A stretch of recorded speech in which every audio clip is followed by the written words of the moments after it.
인간을 인간답게 만드는 가장 큰 특징은 무엇일까요?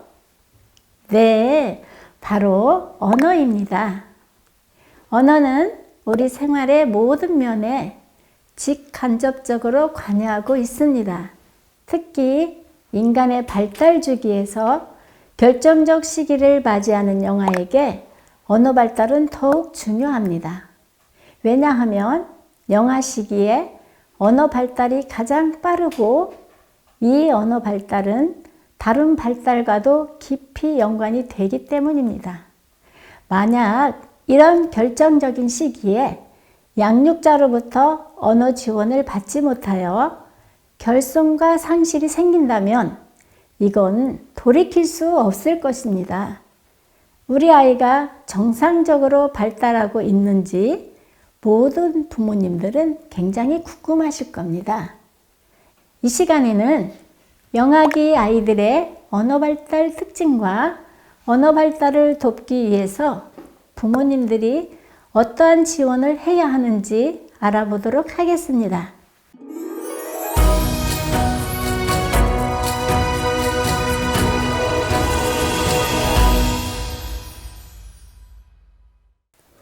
아이가 소리를 밖으로 내는 첫 시작은 울음입니다.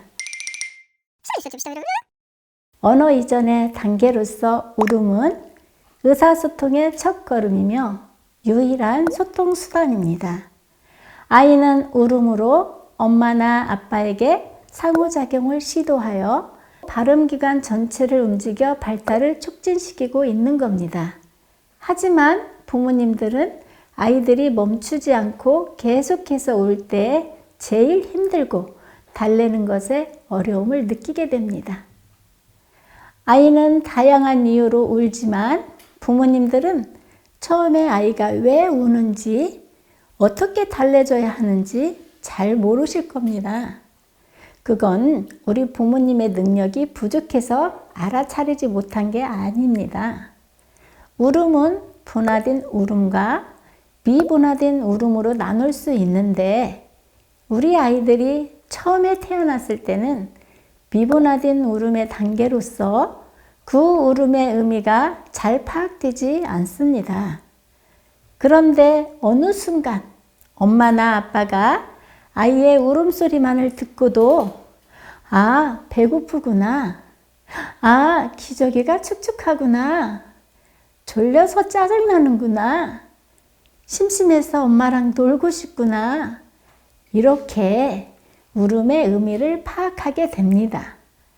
울음이 분화되어 기쁘다, 슬프다, 불편하다는 의미를 담을 수 있고 또 울음에 다양한 패턴이 생겨 이제는 일관성 있게 표현을 할 수 있게 된 것입니다.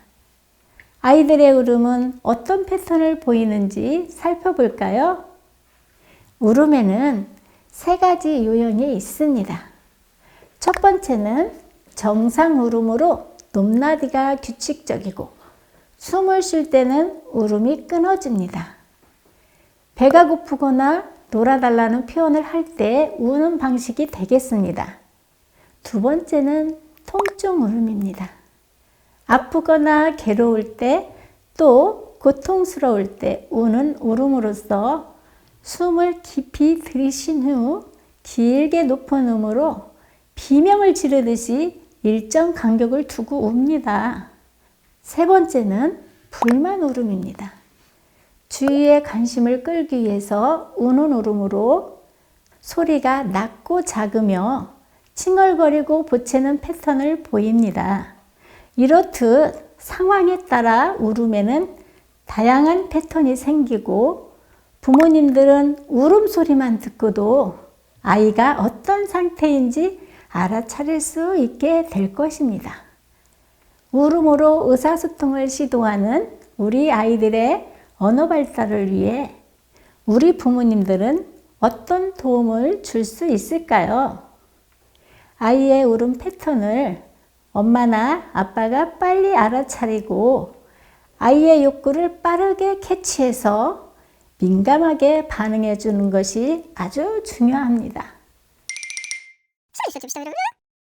울음 이후 보이는 소리는 쿠잉과 옹알이입니다. 생후 2개월경이 되면 쿠잉을 합니다. 쿠잉은 울음이 아닌 발성으로서 우연하게 표현되는 목울림의 소리죠. 비둘기의 울음소리와 비슷하다고 해서 쿠잉이라고 합니다. 쿠잉 다음으로 옹알이의 시기가 됩니다. 옹알이는 생후 3개월에서 5개월 사이에 시작이 되고 12개월까지 나타납니다. 이때는 혀가 매우 두껍기 때문에 정확한 발음으로 무언가를 말하기가 어렵습니다. 그래서 이때는 언어와 유사한 최초의 말소리인 옹알이를 시작하게 됩니다. 뭇뭇뭇, 다다다, 까까까처럼 단음의 말을 계속 반복하며 소리를 발화하는 것이죠. 옹알이 자체를 즐거운 놀이로 즐기기도 하며 특히 아이가 만족스러운 상황에서 옹알이가 많이 표현됩니다. 목 근육을 사용해서 소리를 내었더니 주변에서 아주 즐겁고 행복한 반응을 보입니다. 엄마와 아빠의 행복한 목소리를 들으며 아이가 엄마, 아빠와 친해지기 위한 하나의 방법으로 열심히 옹알이를 합니다. 그렇다면 아이의 옹알이에 대해 부모님은 어떻게 반응해 주어야 할까요? 옹알이의 반응을 할 때는 반드시 눈을 맞추고 밝은 표정으로 긍정적인 반응을 해주세요. 엄마라고 하는 거야? 아빠하고 부르는 거야? 밥 주세요. 배고파요. 라고 하는 거야? 엄마가 맘마 줄게. 처럼 정확한 발음으로 반응해 주는 겁니다. 우리 아이는 지금 언어 발달과 함께 사회성도 발달하고 있습니다. 옹알이에는 어떤 특징들이 있을까요? 옹알이는 우리나라 아이들뿐만 아니라 전 세계 모든 아이들에게 나타납니다. 문화나 사는 곳에 상관없이 범문화적으로 나타나는 이유는 옹알이가 모국어를 습득하는 데 중요한 기제이기 때문입니다. 옹알이 초반에는 인간이 낼 수 있는 모든 소리를 낼 수 있습니다. 하지만 시간이 지나면서 모국어에 없는 소리는 소멸이 되고 모국어에 있는 소리만 낼 수 있게 되는 거죠. 바로 모국어 습득의 가장 바탕이 옹알이라는 겁니다. 옹알이에 긍정적으로 반응해 주어야 하는 이유이기도 하죠. 쿠잉이나 옹알이는 울음과 비슷하지만 목소리로 소리를 낸다는 점에서는 다릅니다. 옹알이는 음성을 연습하고 다른 사람에게 무언가를 전달하고 소통하려는 아이의 노력이죠. 부모에게 원하는 메시지를 전달하고 소통하려고 노력하는 아이들의 언어 발달을 위해 부모님들은 어떤 준비를 해줄 수 있을까요? 이 시기 아이들의 발달 특성을 알아야 합니다. 3개월에서 5개월 아이들은 엄마의 목소리를 구별하고 엄마를 향해 고개를 돌리며 자신의 이름에 반응합니다. 예린아 라고 이름을 부르면 소리가 나는 방향으로 고개를 돌릴 수가 있습니다. 그렇기 때문에 영아와 가까이 마주보고 말을 걸어주고 아이가 반응할 시간을 주어야 합니다.